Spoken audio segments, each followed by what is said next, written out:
Hello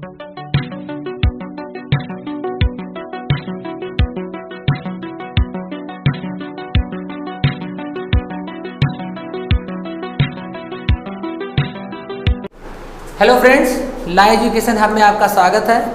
मैं N Pandey. हम सभी ने साइमन कमीशन की जो रिपोर्ट थी उसके आधार पर जो सिफारिश हुआ, उस सिफारिश के ही आधार पर भारत शासन अधिनियम 1935 भारत आया। यह बहुत जटिल और बहुत विस्तृत अधिनियम था। इसमें 321 अनुच्छेद थे और 10 अनुसूचियाँ थी। जैसे कि आपने साइमन कमीशन में 4-5 चीज़ें पढ़ी थी कि केंद्र में द्वैध शासन होना चाहिए, संघ की स्थापना होनी चाहिए भारत में, और राज्यों के शक्तियों का विस्तार किया जाना चाहिए। ये सारी चीज़ें उसमें पढ़ी थी, तो वही सारी चीज़ें इसमें आती हैं। अखिल भारतीय संघ की स्थापना की गई। इसमें कौन कौन सा होता? ब्रिटिश भारतीय प्रांत होते, भारतीय रियासतें होती, राज्य होते। देखिए, ब्रिटिश भारतीय प्रांत तो कोई बात नहीं है, लेकिन भारतीय रियासतें अगर चाहती तो अपने प्रवेश पत्र यानी जो शामिल होना चाहती थी उस पर हस्ताक्षर करती, तब भारत में उन्हें संघ में सम्मिलित किया जाता। और राज्य भी। लेकिन हुआ क्या, सभी राज्य रियासत में शामिल होने के लिए तैयार नहीं हुए, इसीलिए अखिल भारतीय संघ की स्थापना पूर्ण रूप से भारत में नहीं हो पाई। दूसरी बात क्या की गई, भारत में जो शक्तियों का विभाजन कर दिया गया, बंटवारा कर दिया गया। कहा गया संघ सूची, राज्य सूची और समवर्ती सूची। संघ सूची में केंद्र बनाएगा विधि और केंद्र शासन करेगा, और राज्य सूची में राज्य करेगा, और समवर्ती सूची में दोनों करेंगे। और अगर समवर्ती सूची में कोई ऐसा का विधि, अगर कोई विषय फंसता है तो उसका डिसीजन गवर्नर जनरल लेगा। ठीक है, इसीलिए इतना बड़ा होने की वजह से इसे मिनी संविधान कहा जाता है। मैं बता दूं आपको कि भारत शासन अधिनियम 1935 की मैक्सिमम बातें भारत के संविधान में वास्तविक रूप से रख दी गई हैं। तो इसीलिए ये बहुत इंपॉर्टेंट है आपके लिए जानने के लिए। उसके बाद क्या कहा गया, इसलिए इसे मिनी संविधान कहा जाता है। प्रांतों में द्वैध शासन को समाप्त कर दिया गया और उनकी स्वायत्ता का आरंभ हुआ। उन्हें स्वतंत्र कर दिया गया और उनकी स्वायत्ता शुरू हो गई, क्योंकि आप जानते हैं कि 1919 में इनके पृथक विधि का बनाने का, अपने प्रांतों के विधि बनाने का प्रावधान हो चुका था अलग से। बजट भी देखा आपने अगले बारे में होता, राज्य अपना बजट स्वयं बनाएंगे। तो इन्हें कहीं ना कहीं स्वायत्ता का शुभारंभ हो गया इनके, और राज्यों में उत्तरदायी सरकार की स्थापना हुई। मतलब ये था गवर्नर जनरल अब मंत्री परिषद के सलाह से ही काम करेगा, यानी उनका सलाह मानना आवश्यक कर दिया गया। जैसे कि हमने अभी बताया आपको, इस अधिनियम के माध्यम से केंद्र में द्वैध शासन की स्थापना हुई। जैसे प्रांतों में पहले द्वैध शासन था, हस्तांतरित या हस्तांतरित क्या बोलते विषय थे, अब आरक्षित विषय थे। हस्तांतरित विषय में कौन? गवर्नर जनरल मंत्री परिषद की सहायता से शासन करता। अब आरक्षित विषय पर गवर्नर जनरल अपने परिषद, जो कार्यकारिणी परिषद जिसकी थी, इसकी सहायता से शासन करता। तो यहाँ केंद्र में द्वैध शासन शुरू हो गया। खैर, ये भी बहुत सफल नहीं रहा द्वैध शासन भी, इसकी असफलता भी हम आगे पढ़ाएंगे। संघ लोक सेवा आयोग, प्रांतीय लोक सेवा आयोग और संयुक्त लोक सेवा आयोग, इसका प्रावधान किया गया। कहा गया कि सिर्फ संघ लोक सेवा आयोग ही नहीं रहेगा, बल्कि प्रांतीय और संयुक्त भी रहेंगे। और क्या कहा गया, 11 राज्यों में से, जैसे आपने कहा था इसके पहले वाले एक्ट में हमने पढ़ा कि 8 प्रांतों में विधान परिषद बन चुका था। तो इसमें देखो क्या किया गया, 11 राज्यों में से 6 राज्यों में द्विसदनीय व्यवस्था हुई। भारत शासन अधिनियम की और सारी विशेषताएं क्या थी कि भारत में जो क्या बोलते राज्य सचिव का परिषद था उसे समाप्त कर दिया गया, और इंग्लैंड में भारत के राज्य सचिव को एक सलाहकारी टीम दे दी गई। अब और आगे क्या हुआ, मताधिकार में वृद्धि की गई, यानी मत में वृद्धि की गई और कहा गया 10% लोग अब मत दे सकते हैं भारत के। जो अभी भी जानते हैं यहाँ शिक्षा और पूंजीपतियों का ही बोलबाला था, यही लोग दे सकते थे। पहली बार भारतीय रिजर्व बैंक ऑफ इंडिया यानी भारतीय रिजर्व बैंक की स्थापना की गई। कब किया गया? 1935 में। इसका काम क्या था? मुद्रा और साख पर नियंत्रण करना। इसका काम था मुद्रा और साख पर नियंत्रण करना। इसके तहत 1937 में संघीय न्यायालय की स्थापना की गई दिल्ली में। देखिए, जो संघीय न्यायालय की स्थापना की गई, ये सर्वोच्च नहीं था कि मतलब इसका निर्णय ही लास्ट होता। अगर यहाँ कोई भी दिक्कत होती है तो उसकी अपील आप प्रीवी काउंसिल आप ब्रिटिश में प्रीवी काउंसिल में कोर्ट में कर सकते थे। जब यह इसकी स्थापना हुई तो इसमें एक चीफ जस्टिस थे तथा 7 अन्य सदस्य थे, और जो इनकी नियुक्ति ब्रिटिश का सम्राट करता था। ठीक है।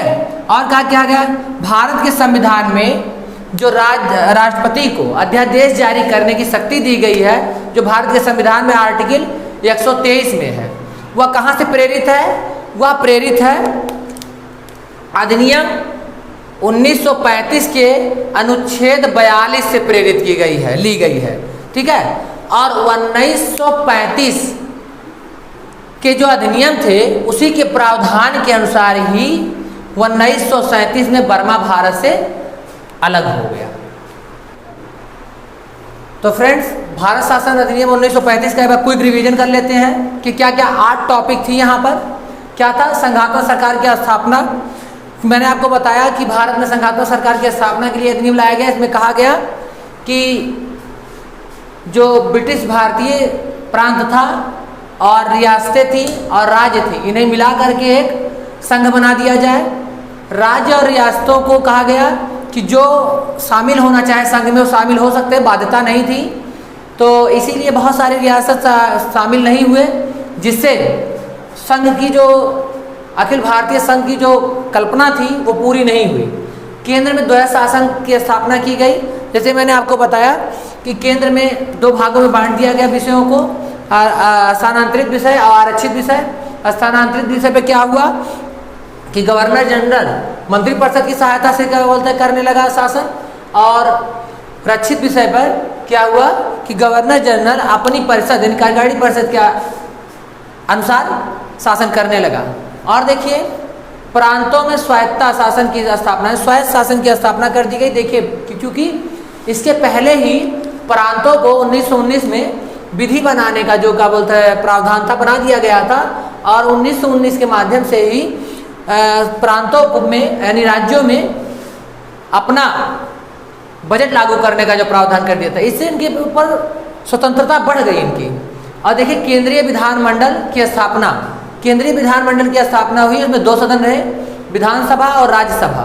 राज्य परिषद, विधानसभा जो था वो आज का लोकसभा है, और जो राज्य परिषद था वो आज का राज्यसभा है। हम आपको बता दें कि इसे उच्च सदन कहते थे, निम्न सदन कहते हैं। इसमें सदस्यों की संख्या कितनी थी? 375 थी। ठीक, 375 में से 250 ब्रिटिश भारतीय प्रांतों से आए थे, आते वो चुने जाते थे, और 125 रियासतों से चुने गए। और राज्य परिषद में 260 सदस्य थे, जिसमें 104 ब्रिटिश भारतीय और 104 रियासतों से शेष मनोनीत किए गए। और इनके जो कार्यकाल था वो 5 वर्ष था। इनका जो कार्यकाल था वो 5 वर्ष था। और अगर फिर भी गवर्नर जनरल चाहता तो 5 वर्ष के पूर्व भी इसको विघटित कर सकता था। बता दें हम आपको, गवर्नर जनरल के पास इतनी शक्तियां निहित थी, इसीलिए तो एकात्मक संघात्मक कहा गया। इस संविधान, इस अधिनियम में कहा गया संघात्मक बनाने के लिए, संघ नहीं बना। हर अधिनियम में एकात्मक दिखा, और इसमें भी एकात्मक ही दिखा, क्योंकि सारी शक्तियां गवर्नर जनरल में थी। गवर्नर जनरल चाहता तो विधानसभा को भंग भी कर सकता था। गवर्नर जनरल चाहता तो संयुक्त बैठक करा सकता था। क्या बोलते हैं, गवर्नर जनरल चाहता तो वीटो पावर उसके पास था, किसी विधेयक को मंजूरी दे सकता था और मना भी कर सकता था। देखिए, और धन विधेयक की बात की जाए तो धन विधेयक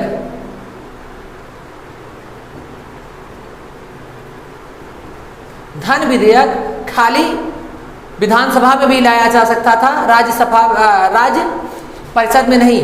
साधारण विधेयक जो था दोनों में से किसी में लाया जा सकता था। ठीक है, ये आगे हो गया। इसमें आगे बढ़ते हैं प्रांतीय शासन व्यवस्था।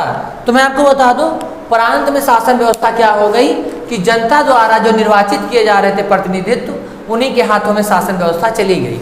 अब प्रांतीय विधानमंडल, मैं आपको बता दूं कुछ राज्यों पे, कुछ प्रांत में द्विसदनीय विधानमंडल था और कुछ में नहीं था, यहाँ ये व्यवस्था हो गई थी। केंद्र एवं प्रांतों में शक्तियों का विभाजन, जैसे कि मैंने अभी आगे आपको बताया कि केंद्र और प्रांतों में शक्तियों का विभाजन कर दिया गया। संघ सूची में संघ बनाएगा विधि, और क्या किया गया, राज्य सूची में राज्य बनाएगा, समवर्ती सूची में दोनों बना सकते हैं। अगर टकराव होता है तो गवर्नर जनरल डिसाइड करेगा कि कौन सूची बना सकता है। और फेडरल न्यायालय की स्थापना की गई। फेडरल न्यायालय मतलब संघ न्यायालय की स्थापना की गई। ये सर्वोच्च न्यायालय नहीं था क्योंकि इसके निर्णय ही अंतिम नहीं थे। इसके बाद भी क्या बोलते, प्रिवी काउंसिल में, ब्रिटिश में इसकी अपील की जा सकती थी। इसमें एक चीफ जस्टिस तथा अन्य सदस्य थे जिसकी नियुक्ति भी वहाँ का सम्राट ही करता था। ठीक है, इतनी बातें हो गई। और इसी अधिनियम 1935 के माध्यम से ही बर्मा भारत से अलग हुआ। ठीक, तो हम लोगों ने क्विक रिवीजन किया। जो आपको समझ में ना आया हो, देखिए कोई भी चीज़ आप रिपीट करिए, बार बार देखिए, बार बार लिखकर पढ़िए उसको। जो समझ में नहीं आता दोबारा प्रयास करिए। कोई भी चीज़ इतना आसान नहीं होता, लेकिन मेहनत करोगे तो ये नहीं कि समझ में ना आए। जैसे कि हम हमेशा कहते रहते हैं, सामान्य स्थितियों में जो युद्ध लड़े वो योद्धा नहीं कहलाता, जो विपरीत स्थितियों में भी युद्ध लड़े वो असली योद्धा कहलाता है। तो एक असली योद्धा बनने का प्रयास करिए और उसका परिचय दीजिए कि आप असली योद्धा हैं, हम आपके साथ हैं। प्रयास करेंगे कि आपको हर चीज़ समझ में आए। जो भी चीज़ समझ में नहीं आती अगर आप बताते हैं तो उसमें सुधार किया जाएगा और उसका प्रयास किया जाएगा और अधिक डेवलप करके समझाने का। तो आज की वीडियो में बस इतना ही, आगे मिलते हैं, धन्यवाद।